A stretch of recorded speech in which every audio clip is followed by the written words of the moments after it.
Hello everyone, welcome to the first episode of the Not So Fucking Ordinary show, where I explore the minds of extraordinary people like this individual right to my left here. And the reason why I started this show is because I want to unlock the mindset of people that are specialists in entrepreneurship, people that are specialists in the corporate world or in fitness and athletics and overall mindset and mentality.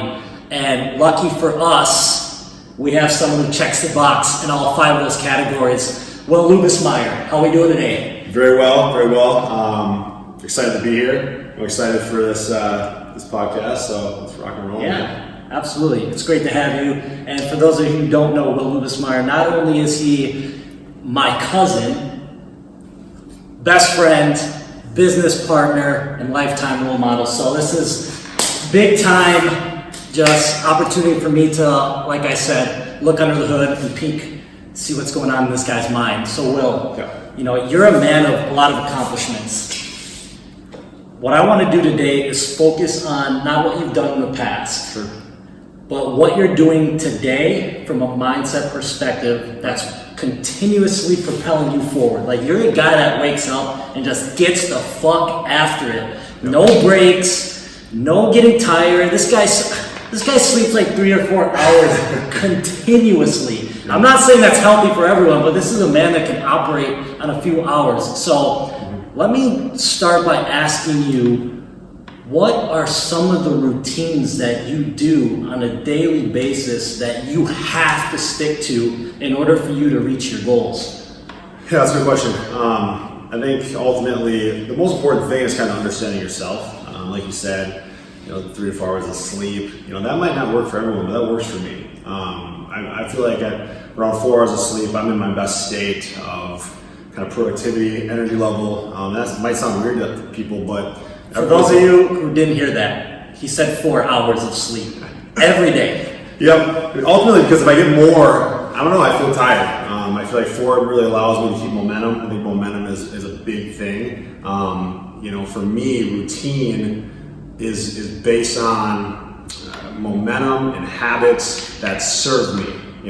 If I was left to my own devices, I wouldn't be in very good shape, professionally, health-wise, because I like to sleep. I like to eat sweets. And that's not. There's nothing wrong with having that, but I think it's the people who can identify that their own devices aren't in their best interest. Mm-hmm. And utilize habits and routines that serve them so they can be successful. So, for me, my morning routine is huge. And that's where the 4 a.m. piece starts, is really kind of priming the state of mind to have a successful day. Mm-hmm. And I do certain things during that morning routine that kind of get me into a state of mind to be successful in the day. Making the bed, right? Getting a win under the belt early. Getting up, doing that morning movement. It could be something as simple as 25 jumping jacks and 25 push-ups just to get the body going, right? It shocks a little bit at 4:10 in the morning when you're hitting it with some push-ups. I do a new thing is a morning mineral cocktail. Oh, right? So not vodka, but just to mineralize the body, I'll do like 12 ounces of water with a tablespoon of Himalayan sea salt and about a quarter squeezed lemon, and that also kind of just gets me. I feel it. The mineralization of the salt. I love it. I don't know what it is. I feel great. Another thing I do, breathing exercise. Between meditation, I'll do some. I used to do more meditation. I'm not great at it, but I still do it. I used to try to do like 12 minutes a morning. Now I'm down to 5. It's just that's something you do, like sit down in the corner and meditate. You do it in the shower. I do it when you're taking a shit. I do it. I do my whole routine in the bathroom. It's just for me. I'm like Jimmy Ivy. The bathroom is like where I get shit done. I feel comfortable there. The meditation piece. I use an app called Calm. It's a Calm app. Everything I do use a lot of apps. So the Calm app is just, it walks you through a meditative state, and every day it has a different theme. We can talk about gratitude during their meditation practice. So, but breathing is a new thing for me. I like to oxygenate the brain. it makes me feel very awake and very alert. And that's just very simple. I mean, you could do a 1-minute breathing exercise where you would just start out with some deep breaths. Then you would do in and out from the nose, 10 seconds, as many as you can do. Okay. And then 5 seconds of just regular breathing. Another 10 seconds of in and out of the nose as hard as you can, right? Another 5 seconds of slow, deep breathing, and then 15 seconds of in and out of the nose. After that, I guarantee you feel alive. I mean, it's crazy. So, the breathing piece, and then I kind of get into, just a daily gratitude. I think it's important to give gratitude every day. And it can be something as simple as, I'll do stuff like, I love the smell, of summer. Small things, when you really take it down to that level and just show an element of gratitude, it really it centers you almost. And it makes you realize how small you are in the world. I mean, it could be something, as simple as, I'm grateful for the ability to walk. In the moment, you're really humbling yourself when you give gratitude. I do some daily assertions. I do the same assertions every day. There's 8 of them. It's, I am more than I appear. I am willing. I embrace uncertainty. I am not my thoughts. I am my actions. I am willing. I am relentless. I expect nothing and I accept everything, and I got this. And every morning I write those in my journal. Same 8 every single day. And it's just a reminder of those are my assertions of me. I do a morning journal, something called morning pages, windshield wipers. I just like to, if I have anything on my mind, I want to get it off my mind. Just like a car windshield, I like that. Write it down. Yes, just windshield wipers. Clear the mind, clear your vision for the day, because I don't want to go into the day with some stuff lingering, right? Let me get it on paper. And then I usually end my routine with a cold shower, right? So I get in, I really like that fight or flight. Chemicals in the brain start to release, dopamine, adrenaline. Usually I do it for about 3 minutes. That's one of your things, by the way, which I didn't think I'd be able to do it, but the ability to have the self-discipline to do it now is amazing. I never miss it. And actually, I really enjoy it, because I'll finish my shower hot, but for the first 3 minutes it's cold. I'm getting underneath the vagus nerve in my armpits to hold it there. Anything that just feels uncomfortable, I'm going to do it. And once I turn it to hot, you feel so invigorated and awake. So at probably about 4:45 at that point, I'm wide awake. I'm ready to go. My mind is in a state that I'm thinking, I'm clear, I'm motivated, I'm awake, and I'm ready to go. So from there, I go to the gym. But that's what I call my power up routine. And that's in the morning. I do a power down routine at night, and then I do a knowledge routine at the gym where I will do some aerobics. Right? There's this app called Elevate. It's called Elevate, and I do 5 or 6 brain training exercises every morning. I literally do that every day. I love that thing. It's fun. I've literally went from being average in math, reading, what else? Math, reading, and there's 2 other categories. But I went from average to now I'm elite in 3 of the 4. And it's just small progressions. Mm-hmm. And then I'll read the news. I will then read my book for 20 to 30 minutes. So that's on the treadmill, yeah. Okay. That's my knowledge routine. And then, like I said, at the end of the night, evening routine, power down, blocking. I'll go to do not disturb on my phone. I'll put it away from me. I'll do kind of my outlook for tomorrow, plans, goals, what I need to accomplish, so I can go to sleep without having anxiety, because I know I have a plan. Mm-hmm. I'll do some reading again, and then the last one I do is what I call a reflection shower. Okay. Just at the end of the day, hot shower. I usually do it kind of in the dark. Just thoughts. What are you thinking? What are your aspirations? How are things tracking? Just call it a reflection shower, and then take some ZMA, zinc, magnesium, and I think it's B6 or B12. B6. I don't know. Anyways, ZMA, and then I go to bed. And get my 4 hours of sleep, and I hit it again. So those are kind of the routines I do. I love it. That's a lot. Sorry. Talk about a man that controls the day. Sure, absolutely, man. You gotta own the day. Yeah, it's so important to not be in a reactive state. Absolutely. From the first second you wake up, you're in control of everything.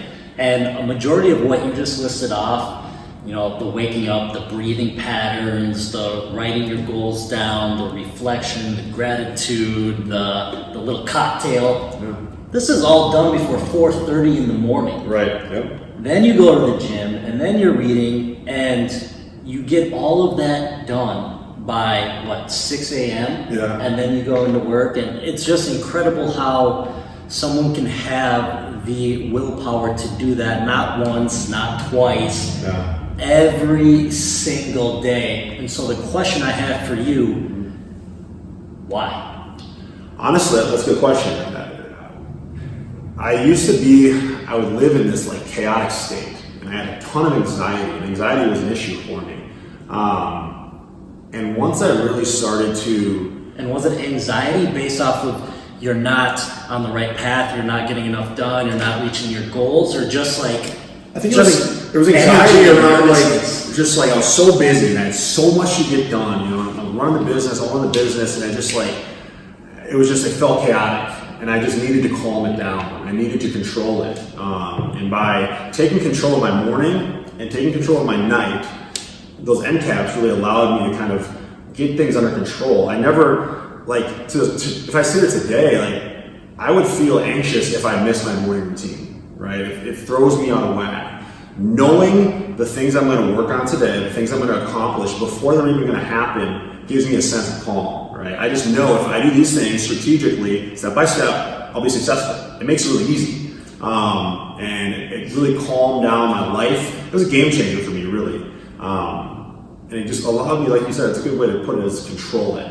There's a lot of things that are out of your control. But the things you can control, I think it really benefits you and serves you to control them. And then, build on top of it. And then when the things that come up that are uncontrollable, your mind is in a state where it can handle it. It's not going to freak out. There's a saying called "have a mind like water," where if you throw a stone into a lake, it's going to ripple. But ultimately, it ripples to the amount of impact from that rock. It doesn't blow up. It doesn't have this huge exertion, or it doesn't have too little emotion. It has just the right amount, right? And then it goes back to still. And that a mind like water is give it what it's due mentally, but get calm again. And really the meditation piece helps with that. Okay. Kind of being self-aware. When I say self-aware, I mean in the sense of I'm aware of when I'm getting overly angry, right? I'm aware now when I'm getting anxious. I'm almost in my own mind able to talk myself out of being that way because I'm self-aware. I'm calm enough where I can just take some deep breaths, 8 deep breaths, and relax and not let it spin off the table like I used to. So that's really been helpful. So what was the catalyst moment when you look back? You were this anxious guy, this nervous guy. You felt as if something needed to change, and so you somehow stumbled upon writing all these goals and getting the habits. Was it like boom, one moment in time where you're like, I have to take control of every single moment of my day, at least the moments that I can't control, or was it something that you built over time? It was definitely, I think it was both. I can't take credit to say I just did it, right? I think I leveraged, so like Tools for Titans by Tim Ferriss, right? You read that and you see just consistently over all these interviews of highly successful people that controlling their morning was big for them, right? And a lot of these different things, whether it's a breathing exercise, journaling, giving gratitude, meditation, they all seem to have it in their morning routine. And I'm like, well, these guys are doing it. Shit, I probably should do it. So I just piggybacked on their success with it. Because before, I hated getting up early, man. I hated it. As I look back, I can't imagine the thought of getting up at 4 every day. Right. And reading. I hated reading. But knowing that by doing those things, I hopefully could have the same success as they did, I just had the discipline to say I'm going to go for it. But it did progress over time. It started, and I would never tell anyone to get, eye deep in routines and habits without building on top of them. Start with a few. See what works for you. Because I can tell you that I've crafted this routine over years. Right? I've cut things out. I've added things. It truly needs to be for you. What best serves you. It's not cookie cutter. What works for TJ best might not work for me, and vice versa. So there's no sense in trying to force this square peg in a circle hole. What works for you? Figure that out. What puts you in a state of mind for success? and do those things. Yeah, and then build on it over time, you know, add things, but don't just try to get too into it right away.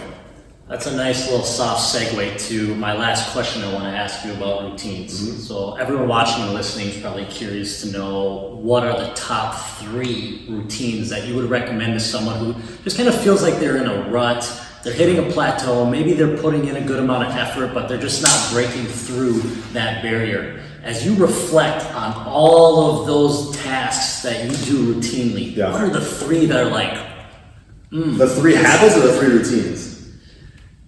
Surprise me. What do you feel is going to be the most impactful for someone who's really looking to up their game and bring their performance to the next level? Not even performance, but their mindset or just their overall daily happiness. Sure. Yeah. I think I really think it is having those routines on the end caps of your day. Having some sort of morning routine where you have at least 30 minutes to yourself. You don't look at your phone. You have 30 minutes. It could be you just sitting there in quiet reflection.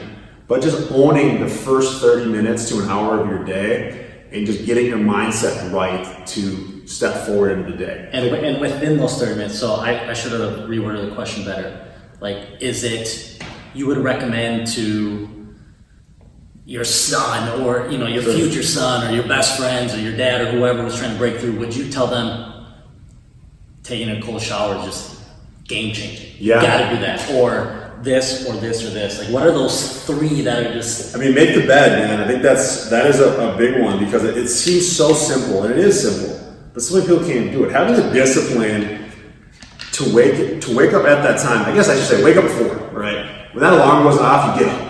That would be the first piece, is really when you wake up. Be an early riser. Get going early, you know. Get more done before most people wake up than they'll get done their whole day. You know, I think waking up, that is the game changer. Waking up early really was what changed it for me because I just had so much more time in my day. But yeah, wake up early because it takes a lot of self-discipline just to do it. You know, making the bed, like I said, is a small thing, but it gives you a win. You know, you could have the shittiest day of your fucking life and you come home and your bed's made and you're like, that feels good. You know, the cold shower piece is great. I think that just from like a neurological standpoint gets you going. I mean, it really does. And again, it also takes self-discipline to step into a freezing cold shower at 4 in the morning. A lot of this stuff stems on discipline and having the ability to not want to do something but still do it. And that can translate into so many different areas of your life, especially at work. Like, fuck, I don't want to do this. But you've been trained now and you're creating habits that subconsciously your body goes into a routine where it can do what other people don't want to do. I think the gym is a habit that everyone should have. It doesn't have to be the gym, it just has to be exercise in the morning. You know, get up, get the blood flowing, you know, lift some weights, you know, get your endorphins going, get that dopamine push going. You'll fucking feel better. And then at the end of the day, I think it is some sort of journaling at night. Just get all that stress or anything you're holding on to off your mind. Calm your mind and then sleep. And that's how I can get 4 hours of sleep, because when I sleep, right? It's not quantity, but it's quality. I get some deep REM sleep because I prime myself to sleep. You know, I take my ZMA, I get things off my mind. I take my reflection shower. And then when I hit the bed, I'm out. 4 hours, and then I'm up, ready to rock and roll. So, and yeah, that was more than 3, but you know, those are the discipline habits are the ones you should focus on most. The ones you don't want to do those ones. And I guarantee they'll have significant benefits for you across multiple different levels of your life. I couldn't agree with you more. Yeah. If discipline is the core and the foundation of those actions, especially early in the morning, the level of confidence an individual gains by doing that on a daily basis is unbelievable. You know, a lot of people, they shoot up or they smoke, they do all these different things, trying to take third-party substances to get a high. There is no stronger high than going through something you do not want to do. Absolutely. And doing it with excellence. Yeah.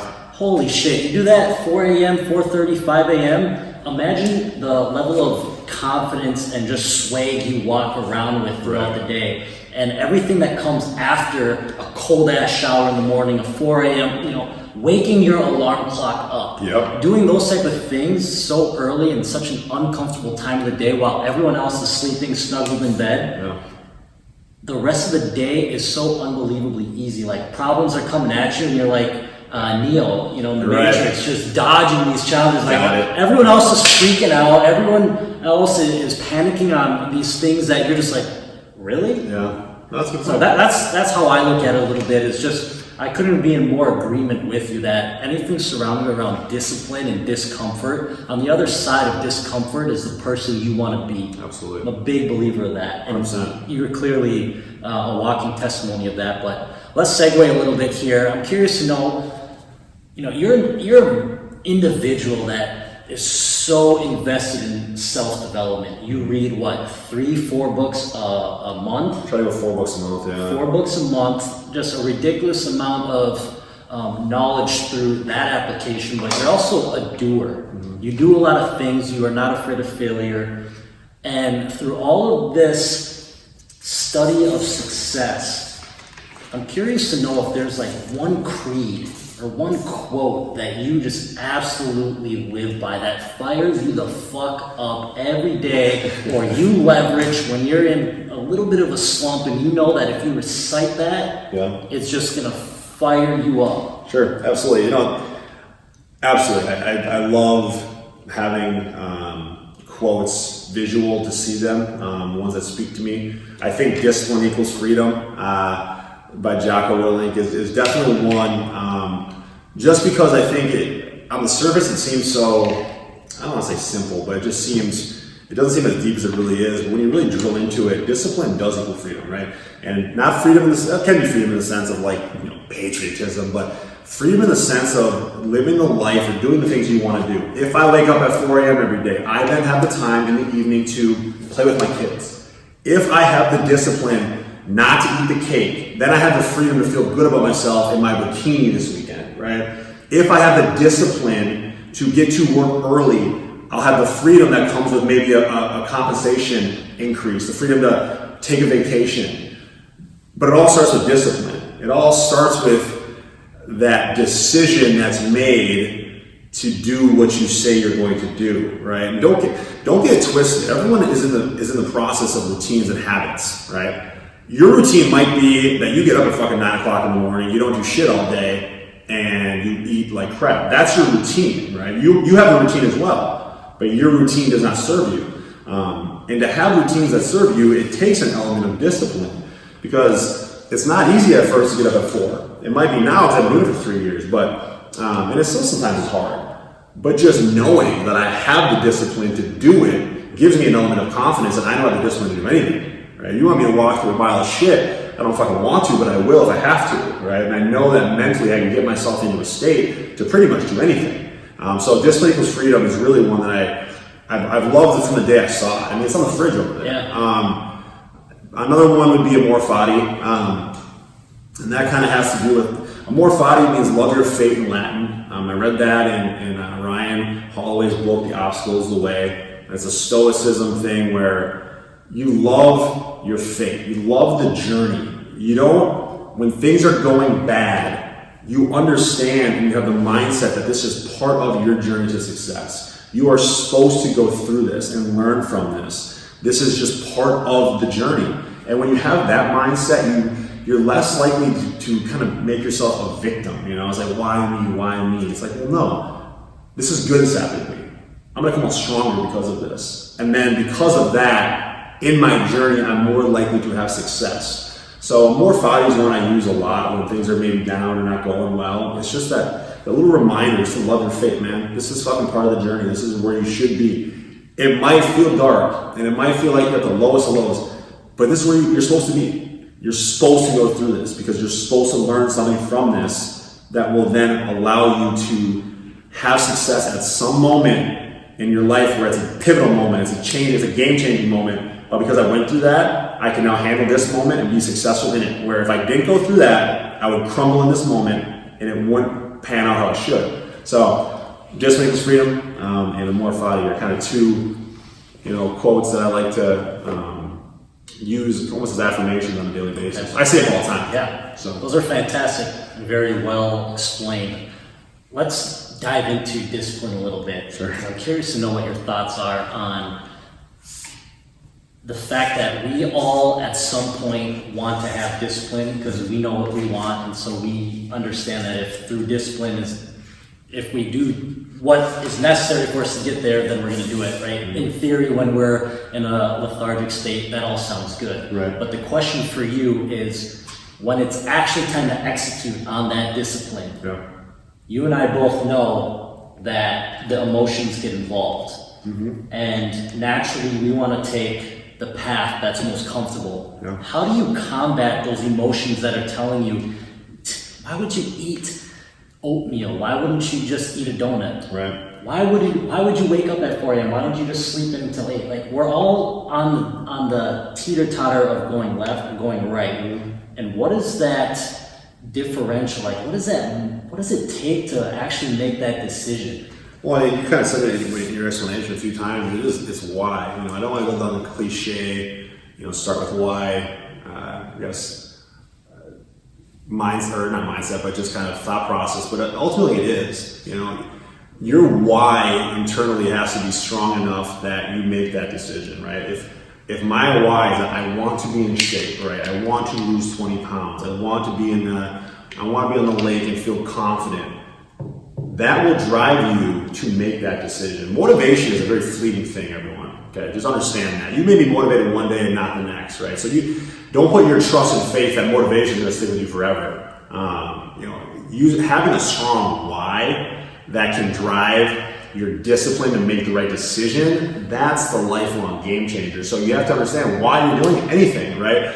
Health and fitness. Why do I want to be in shape? Why, from a professional standpoint? Maybe I'm driven to be successful because I want to, make my parents proud, or, everyone has a different why. And I don't care what your why is. If your why is to have 6 fucking pack abs because you want to look good for chicks, I don't give a shit. Who am I to judge you? But that is your why, right? And if that why is strong enough to drive you to get in the gym and hammer your abs every day, what's a good fucking why, right? Your why should pull you. You should never be pushed. Push is motivation, right? When you're motivated, you're kind of win at the back and you're being pushed into doing things, right? That will fade. You need to be pulled, right? Pulled by a driving force of a why, and I'm chasing something in a relentless fashion because I'm just driven to accomplish it, right? If I have a business, I want it to win. I want to be successful. If I'm a marathon runner, I want to win. I'm a soccer player, I want to be a champion. That's a pulling force. That is what gives you discipline to get up at 4 o'clock in the morning, because you mentally see where you're trying to get to and you just do it, because ultimately it isn't even a decision at that point. Some people with the most discipline out there are like single moms that have to provide for their kids, and they have no other choice than getting up and doing 2 jobs. Right? Such a good example. They have the discipline to do it because they have to, right? Their why is to take care of their child, right? That's pulling them. So, I think discipline ultimately is, what are you trying to achieve, right? And you need to be very real with yourself and honest with yourself what you are trying to achieve. Because if you don't know and you don't even think about it, how are you going to have discipline to chase anything if you don't know what you're chasing? You got to have time where you sit down and you think about what I want to be, who I want to be, what I want to achieve. Because then discipline will come with really helping you do the steps, living the habits, having the routines to achieve those things. So the why, that was a long-winded, but why is fantastic. So as you're writing your goals down, how far out do you write them? Ultimately, I'm big about reverse engineering, working backwards. So, I will do at the, probably in December or the 4th quarter, I will sit down and figure, okay, what do I want to achieve next year? And it'll be, I don't like to get too many down, because I feel like if you focus on too much, you accomplish nothing. But you need to have some core pillar type goals. They could be professional. I want to get a promotion this year. That might be a little too broad, because it should be specific, measurable, and attainable, but it could be professional. It could be health and fitness. I want to have 7% body fat by the end of this year. It could be financial. I want to save $8,000 this year. It could be from a community standpoint. I want to serve, I want to volunteer X amount of hours this year. I think you should have different goals within different pillars of your life, so you're a well-rounded person. And again, that's just me. You could have every one of your goals within your professional career if you want. I think you should have a family goal. If you're religious, have that, but don't get too many. But from there, I work backwards. Okay, to achieve, let's say I want to save $12,000 this year. To achieve $12,000 this year, what do I got to do quarterly, right? Every 3 months. Where do I need to be at that point, okay? So I need to have saved $3,000, okay? Then I take it down monthly, okay? I have to save $1,000. So I know that my monthly goal is to save $1,000 in order to hit my annual goal of $12,000 savings. Those are goals. Then I'll take it down to a weekly and a daily basis from an activity standpoint, okay? You can call them weekly goals if you want. I like to look at my weekly and daily action as activity based. So, if I save X amount today, or I don't buy that soda today, that will allow me to hit my goals, or my monthly savings goal.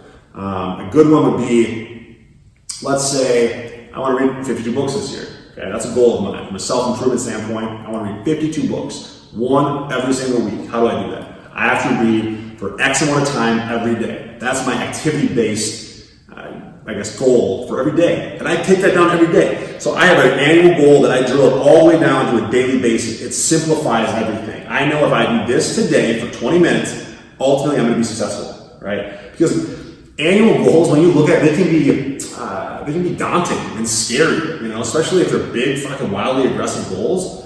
Man, it's like, I can't do that. But if you drill it down and get all the way down to a daily basis, and you see what you have to do in that day over day to be successful, you're like, man, that ain't that much. I can do that. I can do that. And really, that's what I like to do from a goal standpoint. Work backwards, set your targets, and set them lofty, man. Don't make them easy for yourself.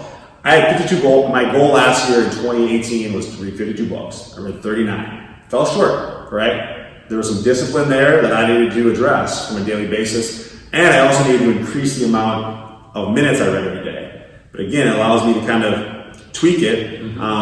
So this year I know I want to do 52 this year again. And if I hit it, I need to read for about 40 minutes every day. So I do in the morning and evening now. And I track it too. That's big. I'm a little crazy sometimes with tracking and metrics and stuff. But at any given moment, I know how I'm pacing. I know where I'm sitting. Because then I can tweak it, right? I know I got to turn it up, right? Or I'm pacing ahead of schedule. I'm good. But I just feel comfortable, and it might be a control thing. I just like to know where I stand in my progression towards chasing anything at any moment. And you don't got to be as crazy as me, but you should know how you're doing on a weekly basis, especially on a monthly basis, quarterly and then annual. So that's how I kind of approach my goals. I love that. Complete agreement. Control the controllables.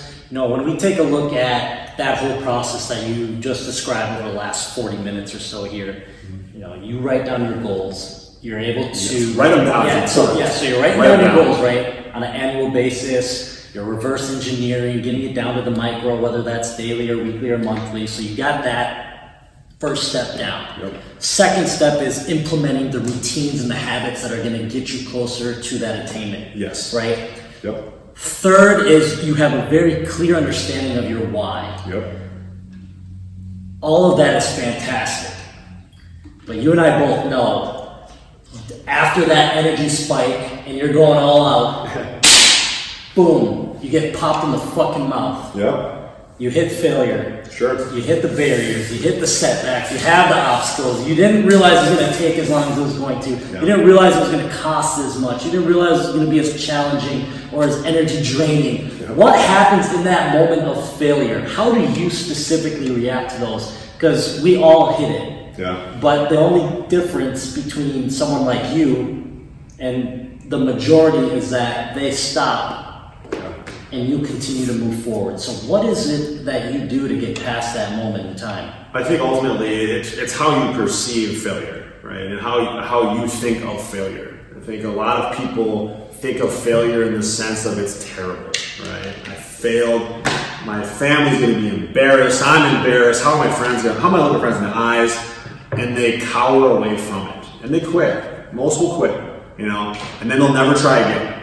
And that's just the sad fact of it is a lot of people will try things, fail once, and never try again. And they'll live in an element of mediocrity the rest of their life because they're simply scared, right? Because failure and fear work hand in hand.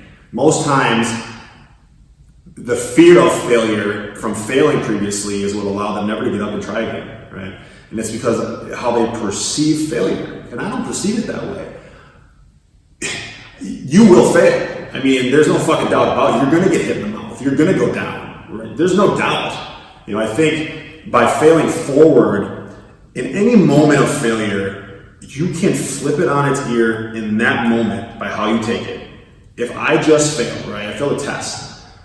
If I learn from it and I know what I need to do differently next time to pass the test, that is not a fucking failure, right? In my opinion, that's a success because you strengthened yourself. You didn't know something first, but now you know. And next time you will pass. And you will use that knowledge the rest of your life on how you prepare for a test, right? So it wasn't a failure. It was, in my opinion, a learning experience. But again, it's how you look at it. Some people will fail and say, I'll never try again. But that's not the way you need to be. You need to know, and it's that more foddy type mentality, that you're going to be stronger from it. You may have failed. It may suck. It may be the darkest time of your life. But you need to be able to have the perspective and reframe it as, wow, if I can get through this, I can get through anything, right? If I had to hire two guys, right? You have a kid who has been wildly successful, never really had any hard times, has a struggle, from great family, had money, and then you show me this kid who's tried to start three businesses, failed miserably, been down on the canvas, fucking embarrassed, bankrupt, but he keeps getting up and keeps coming back, right? And I have to hire one of these two. I'm hiring the kid who's fucking been through it. Because I know that when we go through hard things, because we're going to, he will answer the bell. He'll stand tall. The kid who hasn't been through it before, the moment we hit rocky times and turbulence, he's fucking gonna bail. He's gonna cower, more than likely, right? So that's why, as long as you know that, man, by going through those times, it's going to prepare you to be even more successful moving forward. Sometimes I even welcome it. I welcome the pain of it because I know I'm gonna come out stronger on the other side of it. It's kind of weird to think about that way. Because I've been through some shit and I've been down in the lowest of the lows, and I can tell you it's more challenging than maybe to say to get yourself into that mindset, but once you do, you almost relish it. You almost embrace the idea that you have this ability to be resilient, to be persistent, to have tenacity, to have just grit. Like you almost like, wow, failure tells you a lot about yourself. When you're deep in the dark, it tells you who you are, right? It's easy to be happy when you're winning. It's easy to be the guy everyone wants to hang out with when you're making money. It really teaches you about yourself when you're not, when you're struggling, right? Who am I as a man? What's my integrity? What's my resiliency level? Do I have the discipline to stand? Or am I going to cower and be weak? Like it teaches you. And I think for anyone, if you're in that moment, it could be the first time, it could be the 10th time, but just keep that mindset, man, I'm going to show people who I really am, that I can get through this, that I'm relentless in my pursuit of what I'm trying to accomplish regardless of circumstance. That's what, gets me going. Like you see the people that have been through shit, right? They've been through hell, but yet they make it. Their story is amazing because they had the resiliency to get there. That's what you cheer for. You don't cheer for the fucking kid who's ever been through anything and got lucky. I won't say lucky, but maybe had some success without having to go through what other people had to. I'd rather go through the shit and win than just not win because it's going to feel better for me. It's going to taste better for me. That moment I'm going to appreciate because I know what it took to get there.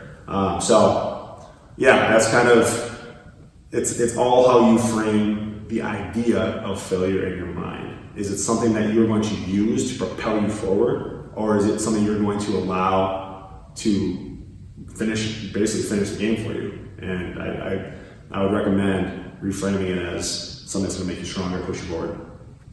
Wow, great stuff. So powerfully explained. I hope everyone's taking notes here. That was really good. Let me wrap up with this here, Will. Sure. You're on your deathbed. Oh God. You just died. Sure. You're actually getting moved from your deathbed, and you're about to get buried. All right. Curious to know how you want people to remember you by.